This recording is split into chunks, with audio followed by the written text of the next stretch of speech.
Hi and welcome back to Gavin's Sonex B. Well, this is a different kind of video because I'm going to talk about a couple of issues that I've had. And the first issue is with the Sonex AeroBrakes. And I know I'm not the only person who's had issues because I've seen it pop up a couple of times on the Sonex Builders Pilots Facebook page and or group. And so I'm going to tell you what happened to me and how I got around it. Well, originally I put the AeroBrakes together as per the instructions, and I had a lot of trouble getting the pistons into the bores. They were a very tight fit even before I put the O-rings on the pistons, and they didn't really slide in and slide out very easily. And I thought, well, they obviously must work. A lot of people have used them, and I didn't see any reason to think that mine were going to be any different to anybody else's. So I pressed ahead and put the O-rings on, lubricated everything up with some brake fluid, and had an awful job trying to actually get the pistons and the O-rings into the cylinder bores. It took a lot of effort, a lot of force, and as the piston went in, as the O-ring got pressed into the bore of the cylinder, right at the last moment, a little slither of rubber appeared. A tiny, thin slither of rubber. And I thought, it's just sliced off a piece off the outside of the O-ring. And to get the piston in any further, I had to really push very hard to get the piston to go down the bore with the O-ring in situ, and had this little slither of rubber left over. So I thought, I must have done something wrong. So I got the second piston and tried to be extra careful with that one. Again, it was not an interference fit, but a relatively tight fit in the bore. Didn't run in and out easily. And so I pressed that one in, and exactly the same thing happened again. A little tiny slither of rubber appeared as it disappeared, as the piston disappeared into the bore of the cylinder. And to cut a long story short, I did this with the other, well, obviously there are 2 pistons per brake and 2 brakes per aircraft. And to cut a long story short, 3 out of 4 did exactly the same thing, cut a slight tiny slither. And I kind of put this to the back of my head, and I thought, well, it can't be right. And I ordered a set, or a couple of sets of O-rings from Sonex. Because I live in France, it takes a long time for them to get here, so just put that on the back boiler.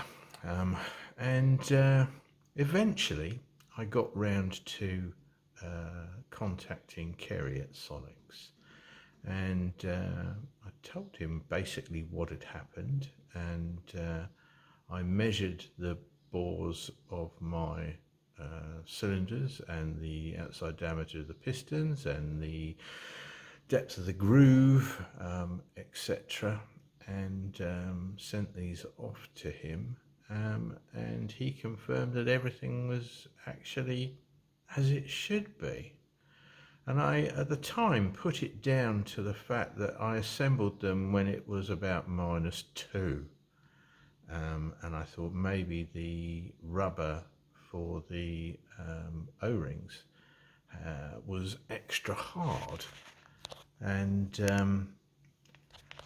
so I kind of put it down to that and forgot all about it. And eventually the O-rings arrived with some other stuff, which is another story. And so I thought I'd have another go. So I took one of the sets of brakes off and stripped it down. And when I was stripping it down, I had a good look at the bore of the cylinder and the pistons. And I noticed that when I ran my finger around the inside of the bore of the cylinder, I could feel some sharp edges.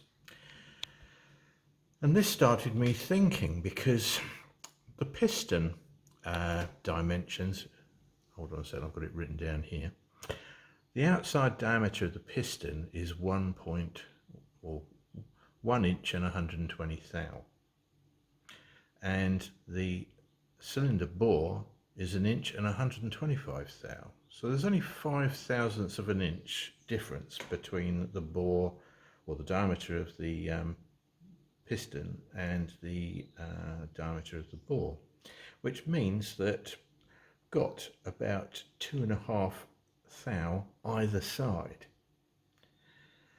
So it wasn't a stretch of the imagination to think, well, if there's something sticking out in the bore which I can feel, maybe that's what's causing the problem. So I looked at it, and I'll turn the camera around now.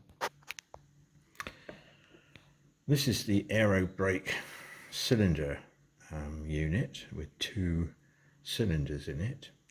And I'm not sure whether you're going to be able to see this, but at the bottom, on one side, there's the outlet that goes out to, I think that one is for the bleed screw, and it's threaded all the way through to the inside of the cylinder bore there.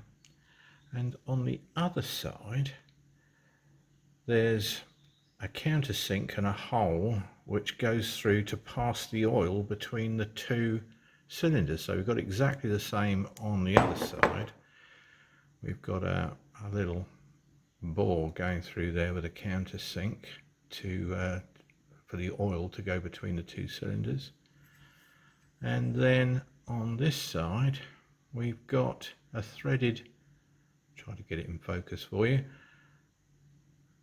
a threaded hole which comes in, which is where the oil actually goes in from the oil line and the brake line.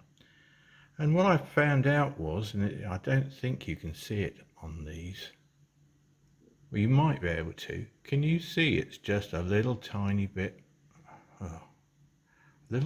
rough around the edges? And what I think has happened is that when they were making these, and they are very nice, they drilled through this hole here, which goes right the way through the cylinder bore and is part of the hole that goes down to take the oil. It's all a straight line basically. And what they did was they tapped it, and they didn't clean off the raw edges on the inside. And then they anodized it, and so we've got anodized rough edge sticking into the bore there. And also you can feel a little bit of it on the countersink on that side as well. Definitely nobody been in there and smoothed off the edges, and because it's tapped on that side, it's really quite coarse. And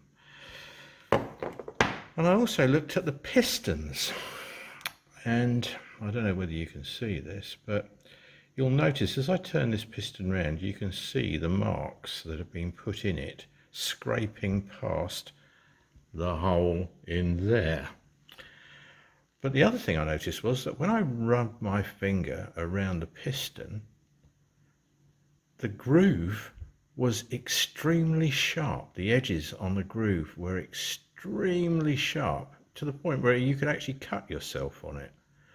And again, this had been machined and not finished in any way. And to cut a long story short, I don't know much about O-rings, so I went on a O-ring manufacturer's website and had a look at what they how they define the perfect groove for an O-ring to go in. And the first thing they say is the groove should not have sharp edges on it, otherwise it will damage the O-ring. And so what I then did was I got my trusty Scotch-Brite, very fine Scotch-Brite pad. This one's falling apart a bit because it's been used a lot, but this is the finest one that I can get at the local hardware store. And I basically used this to rub around the groove, just pushed it into the groove a little bit and rubbed it around here, just to take the sharp edge off all the way around, tiny little bit all the way around.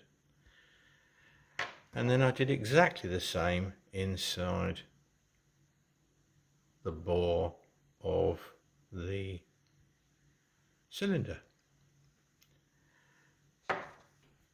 I haven't done it yet to the one that I've got here. This still has all the sharp edges on it. And then I reassembled using some new O-rings, and everything just went in, fitted, no scraping, no jamming, nothing at all. It went in like I would expect it to. So the problem wasn't that the parts had been machined incorrectly or were out of tolerance. It's basically they hadn't been finished, for want of a better description. And obviously when you get an anodized part like this, you expect that it has been finished, but this, I can tell you, on the inside of the bore is not finished. And also with the pistons, they should not have sharp edges round the piston grooves. Otherwise, when you push them in and you compress your O-rings, it will cut a little slither off your O-ring, and that's not good. I can show you one here. I don't know whether I can get the camera to focus on it, but we'll give it a go. This is going to be very difficult to see, I think, but you might just see that running around there is like a groove on the outside edge of the O-ring. And that's actually where it's been slithered off. And if I keep turning it around, if it will refocus, you'll see it hasn't cut it off there, then it's cut it off there. And it's okay there, and then it's cut a great lump off around there. And that wouldn't be good. So that's basically what I've had to do in order to fix the brake problem. And I know other people are having the same sort of issues. So it must be a batch issue or a lack of instructions to whoever's making them to make sure that those bores are deburred on the inside before they anodize them, and somebody needs to do some finishing to the pistons. Now, if it's us that are supposed to be doing the finishing to the pistons, need some instructions in the to tell us to do it, because otherwise, how do we know? Anyway, that's that. The second thing that I wanted to tell you about is to do with the engine, and one of the last things that I've done with it before it's going to be put onto the front of the aircraft, I fitted the extended oil sump.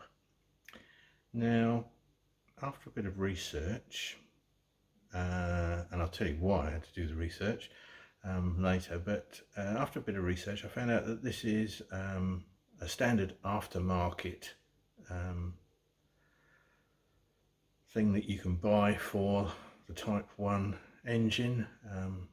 It's a fairly standard thing that used by not only people who make these engines for aircraft, but for performance cars, you know, engines and whatever. So that being in mind, the reason that I did some research on it was because on the instructions that come with the pump, which are not the original instructions, but the Sonex AeroVee 2.1 instructions, it tells you to do something which I think is wrong. And the reason for that is that if I turn the camera around, the extended oil sump looks something like this.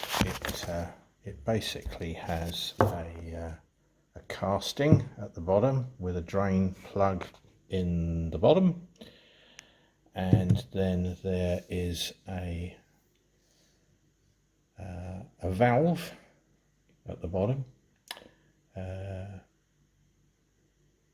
a little rubber gasket. There's a big spring underneath to spring load the seal round the bottom and round the top when you actually insert this whole thing into this hole. And as you can see, well, I'll finish off here, and then on the top of that is another seal which looks a bit like that. Now this is the one that Sonex tell you to use, and if you read the instructions, it says use this seal with large OD pickup, which is the one I just showed you. Do not use the seal with the elongated opening, which is this one. So originally I put this one in, it goes in domed end into the engine, but as you can probably see, number one, it's too big and it doesn't seal round the tube very well. This is the pickup tube which goes to the oil pump, so this is actually picking oil up, drawing it through the filter and into the engine. And I'm not sure whether you can see it so easily, but this tube is at an angle. It's not doesn't come straight out. It's at quite an angle. It comes in from the right hand side here, and then has a little bit of a bend in it, but is still pointing over to our left. So if you put this one on, which is a symmetrical one, you put it on like that, and I'm not sure whether you can see, but it's actually at an angle of about 30 degrees to the faceplate here, and that is supposed to seal against there, and it's going to be at an angle of about 30 degrees, and that's never going to seal. So all that will do is draw oil from everywhere apart from the filter, because the filter's sitting in oil, and the whole point is the pump sucks the oil through the filter and up. So I understand anyway. And so the other one they give you is this one with the elongated hull, and if you put this one on, Number one, it fits the tube and makes a good seal. And number two, the elongated hole allows you to get it perfectly flat and parallel to the face of the sump, which means it will seal against this one. So what I did was I looked online for where these instructions came from, and actually they are pretty much a carbon copy of the instructions that would normally come with the pump, but obviously modified for the takeoff for the turbo, etc. Or the return. I think it's a return, isn't it?